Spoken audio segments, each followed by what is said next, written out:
Welcome to No More, Risk Better, a CreditSights podcast. Across the global strategy team, we aim to make sense of the macro and the micro, highlighting opportunities and the risks facing the fixed income markets. As the macro makes headlines, we leverage our network of experts across Fitch Solutions to better understand economic trends, rates gyrations, geopolitical events, and how these factors impact corporates. At CreditSights, we understand that credit investing comes down to picking winners to generate alpha and avoiding losers. Our team of over 100 analysts across the US, Europe, and Asia provide unmatched sector expertise and fundamental knowledge.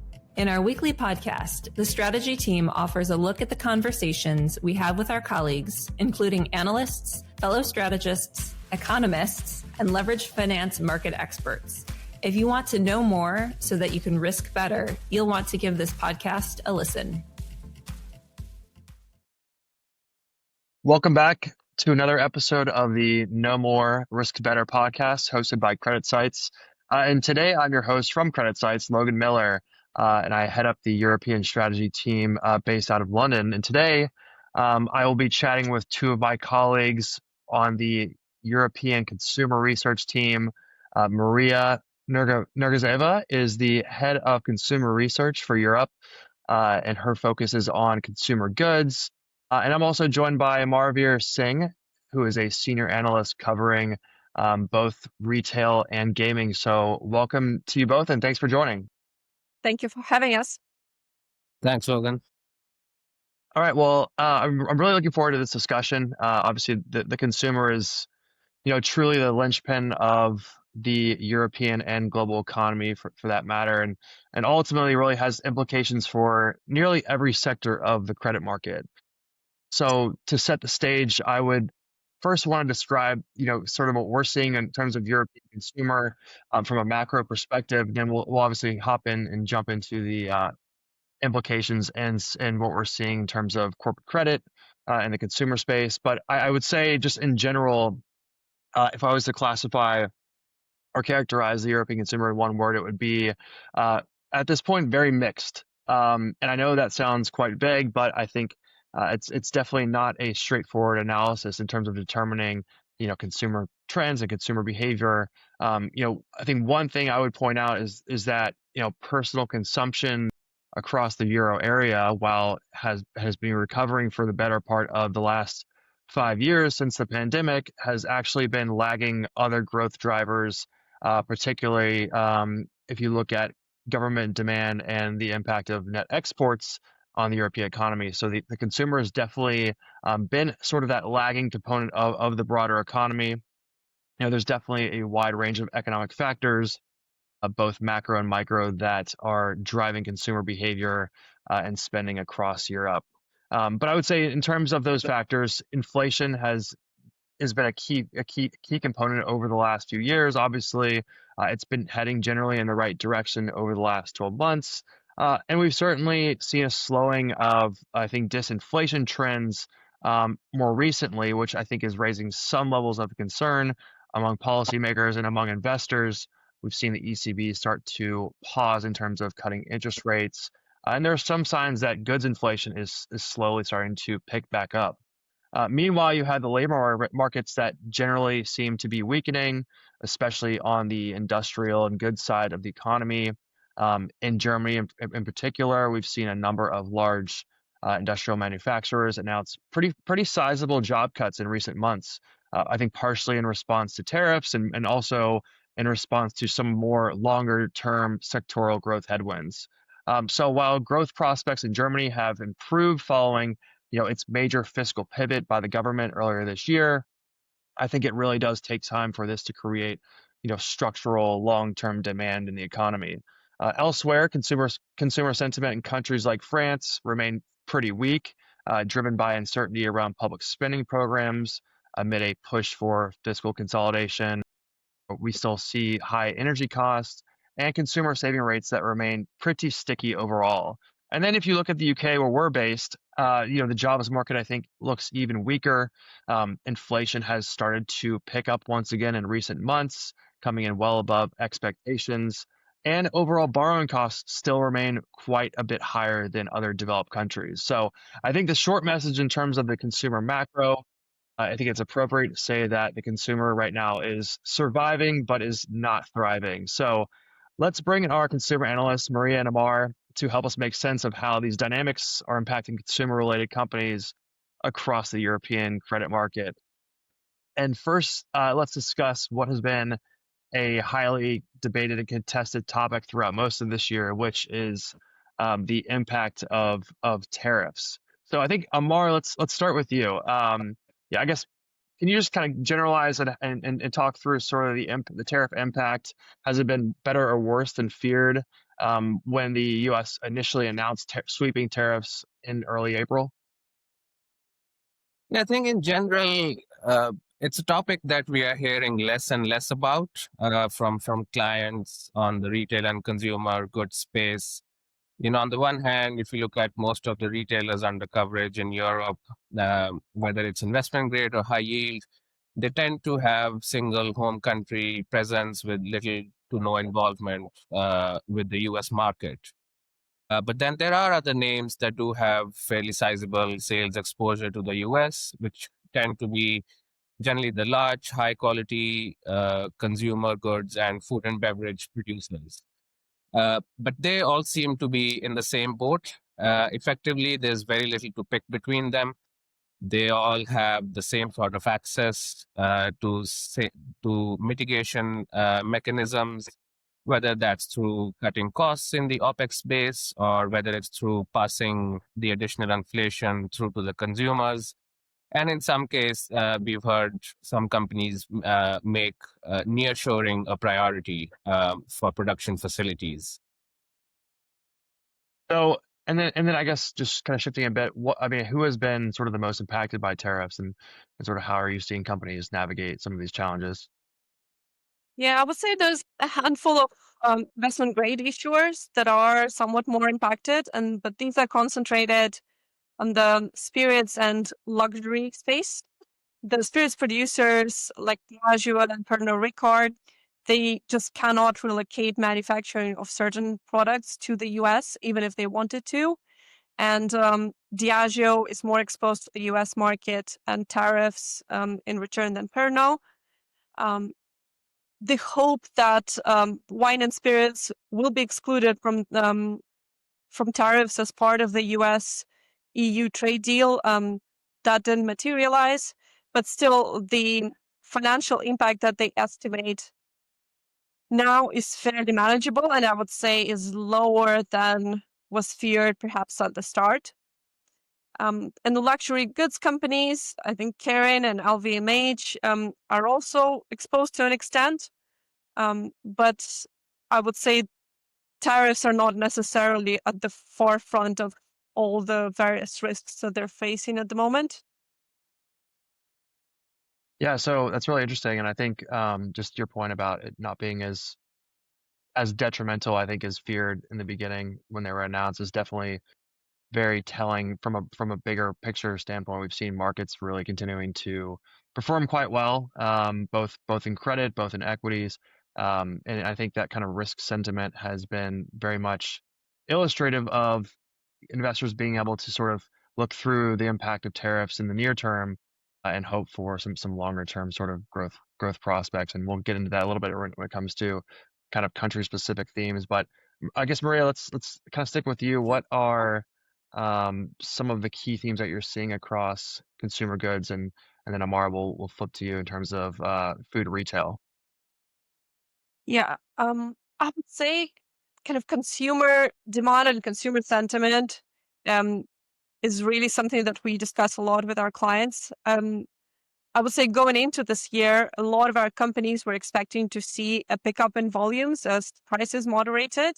But this just did not materialize at all, as consumer demand has been flagging. And as you mentioned previously, political uncertainty, trade tensions, concerns about kind of economic backdrop have not helped at all in this regard.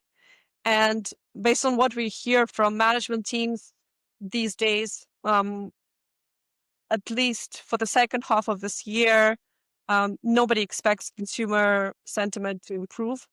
So we're likely to see this kind of flagging demand in the near term. We're also seeing pickup in certain commodity prices, which kind of reverberates across the consumer sector. And largely, this is linked to vegetable oil prices, cocoa beans, coffee prices, dairy, also rising prices for beef, and in Europe for poultry. And this is not related to tariffs, but rather to like poor harvests or supply issues, or in case of poultry to switch to higher welfare chicken across the UK and the European Union, as well as higher feed costs. So then these all kind of feed into as input costs, usually for a lot of our consumer goods companies, and then to an extent to food retail. Sugar is perhaps one notable commodity where prices have remained low. And this is negative for European sugar producers. Amar, what about you? What are some of the key themes that you're seeing in terms of food retail? Yeah, I think sort of building on Maria's point about input cost inflation, what we are seeing is that the consumer goods manufacturers are finding it very difficult to pass through any meaningful inflation to the end customer, given that volume development has been so weak, and that tends to lead to a deteriorating operating leverage for them. And can also lead to a lot of retailer backlash if these consumer goods companies want to push through price hikes, which retailers do not want to put on the shelves.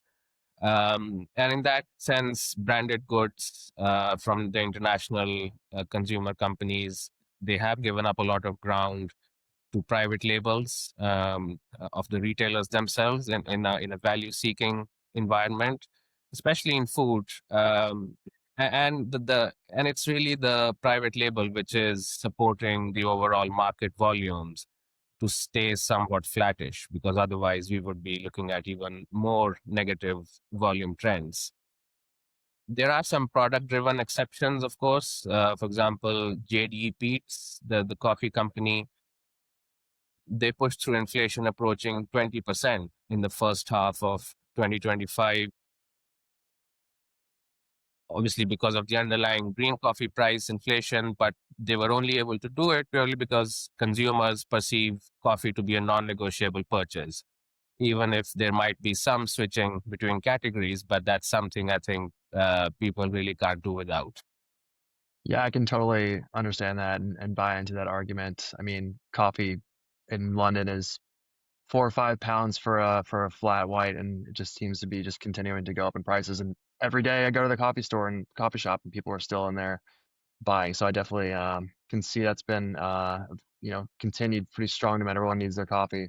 But let's kind of talk a bit more about like geographical, what we're seeing kind of across countries of Europe. Clearly a lot of these consumer names, both your sectors tend to be, a lot of them are global in nature, some are more domestic.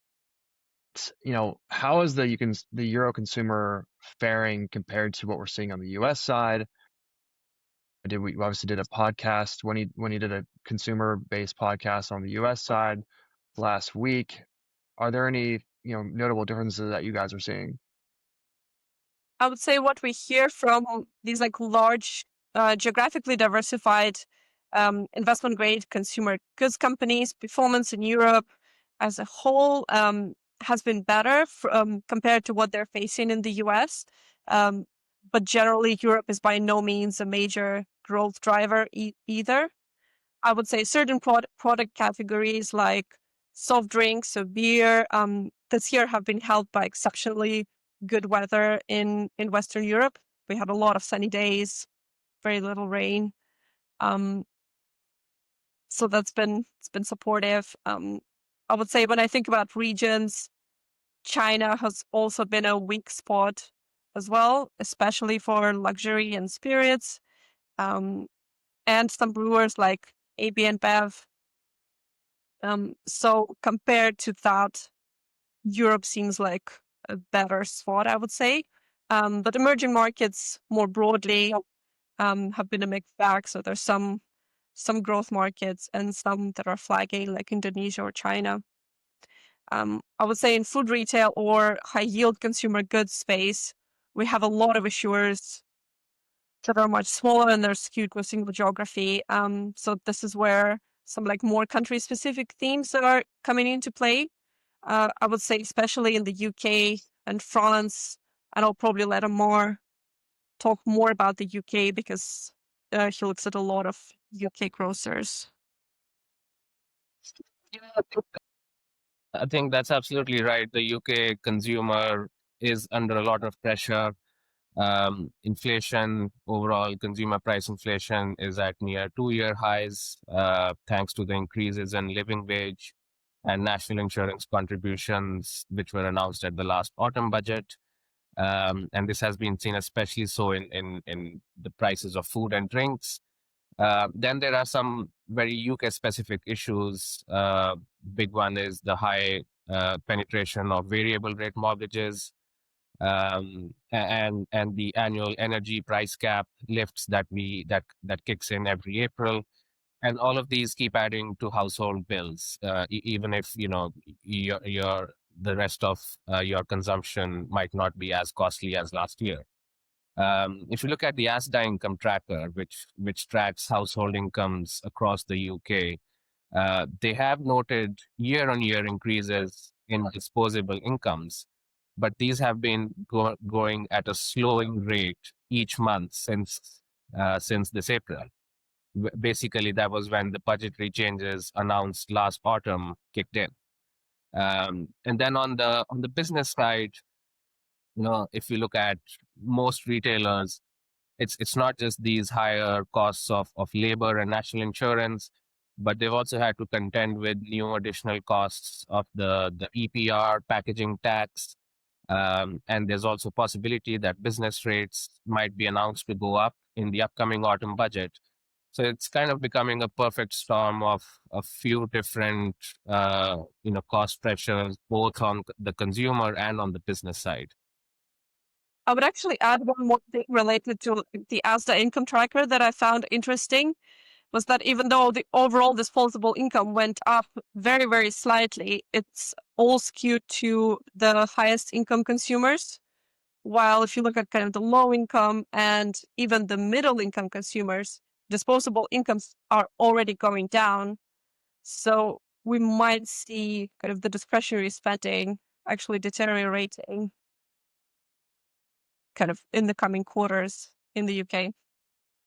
And a bit more on France as well. I think you mentioned briefly, Logan, that consumer confidence has really soured recently, and we all seen those headlines about protests in France. I think people are concerned about potential public spending cuts, tax rises.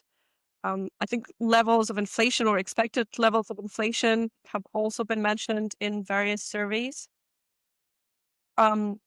We have now started to see it really meaningfully impacting companies' performance. I would mention Bertrand Franchise. It's a high-yield company that owns Burger King master franchise in France. Have seen very weak performance of late, citing lower consumer spending. And the likes of Mobilux, it's also it's a high-yield retailer focused on furniture. They've seen kind of a drop in demand for their products in the country kind of for a while too. So I guess surely it's not all doom and gloom. I mean, the consumer still seems to be broadly kind of humming along. Do you guys see any bright spots, just whether it's within pockets of the consumer space, regional? You mentioned sort of still stable demand at the high end consumer, but what are some of the bright spots that we're looking at? Yeah, I think there's some subsectors that are doing better, and it kind of plays into the theme of consumer preference and shifting towards experiences rather than physical goods, because the gyms that we cover, performance has been very strong. We've seen double-digit growth at both like Pure Gym and David Lloyd. It's partially driven by network expansion, but also underlying trends are very, very solid. Those are largely focused on UK, but they also have presence in continental Europe. And I would also say that travel-related companies in Europe, like Volta, eDreams, Accor, a hotel operator, they have shown fairly positive performance too, even though we're past the period when consumers were particularly hungry for travel post-COVID. Some growth is moderating, but generally they're still seeing kind of organic expansion, despite some value-seeking behavior in travel choices. People seem to be focusing the gym and the tan, and not so much the laundry. Sounds like everyone gets that reference. That was a pretty bad joke. Or what about you? What are you seeing in terms of some bright spots within the consumer? Well, something that we've been sort of harping on over the last few years, but the gaming sector continues to go from strength to strength. It is still very much a safe haven within the overall consumer space. It's burnished its credentials as a macroeconomic insulated sector. If you look at it market by market, although the UK market, which is very mature, is somewhat stagnating in terms of consumer spending, but the relative nascency of online gaming as a whole means that it has a very high growth ceiling in mainland European markets, and we've seen that in companies' performance. And as Maria just mentioned, it goes along with the spirit of consumers choosing experiences over, goods purchases. It is also generally a low ticket price for consumers to participate in, whether you want to place a sports bet or play an online game, much cheaper compared to shelling out hundreds of pounds to buy a washing machine or any other discretionary household good. So, as they say, gamers gonna game.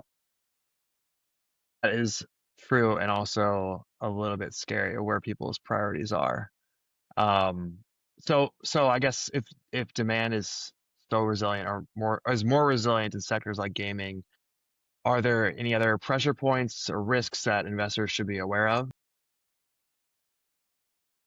Yeah, I think with the health of the sector, being sustained over the last few years, we've also seen more event risk sort of situations arising with the higher M&A activity in the gaming sector. So just a few examples. Allwyn, the lottery giant, recently announced a $1.6 billion deal to buy into an American fantasy sports operator, thereby moving away from its core strength of lotteries. Flutter, another UK based gaming company and the world's largest, they recently completed a 2.3 billion euro deal to buy into the Italian market via its Snaitech acquisition. And more recently, we've seen Intralot merge with Bally's online casino business here in the UK. So now they're a mix of gaming and a lottery firm. And again, something else I would mention here, which is very topical in this sector, and going back to the UK and its massive budget gap, there is a high degree of expectation that gaming duties would be increased in the upcoming autumn budget at the end of November, which will clearly impact the entire sector. That's something we are keeping a very close eye on.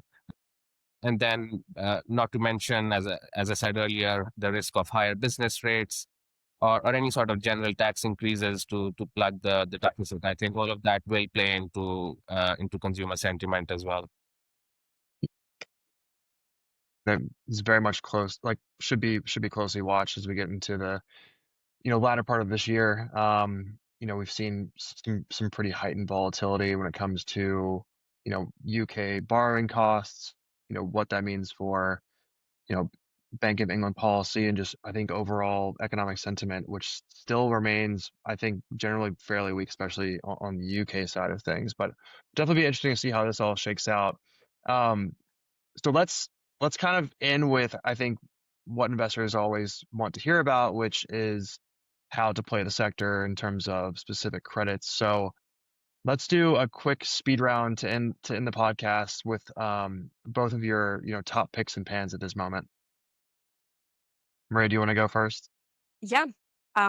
In my high yield coverage, we currently have a sell recommendation on Bertrand Franchise that I mentioned before. It's the Burger King France owner.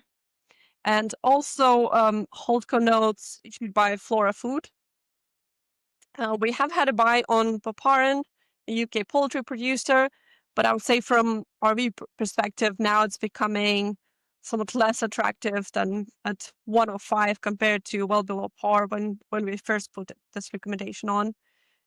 In our IG coverage, we have an outperform on Carlsberg, Coca-Cola Europacific Partners, Danone, and EssilorLuxottica, and an underperform on Diageo, Nestlé, LVMH, and Kering.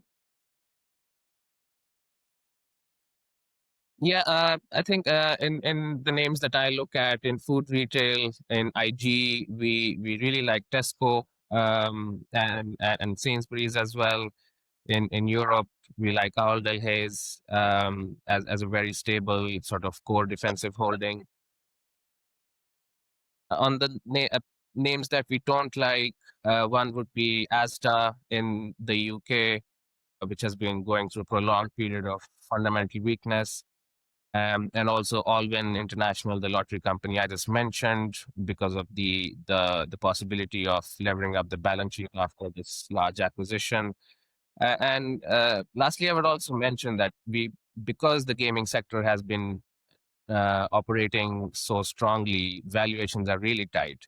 But we've had a couple of recent issuances in the high yield space by Evoke and Intralot, which seem to offer really good value for in the primary market for people who are looking for yield. So I would also point out to those recent issuance that we've seen.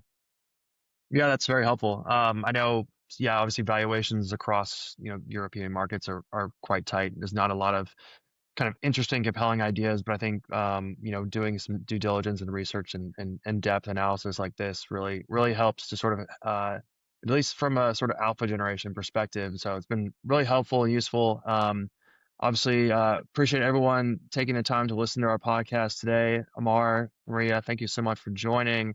And I do recommend anyone who has follow-up questions, anything consumer related, please do reach out to Amar and Maria using the Ask an Analyst function on the CreditSights website.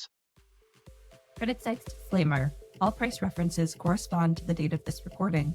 This podcast should not be copied, distributed, or reproduced in whole or in part. Neither CreditSights nor its affiliates makes any representation or warranty as to the accuracy or completeness of any information contained in this podcast.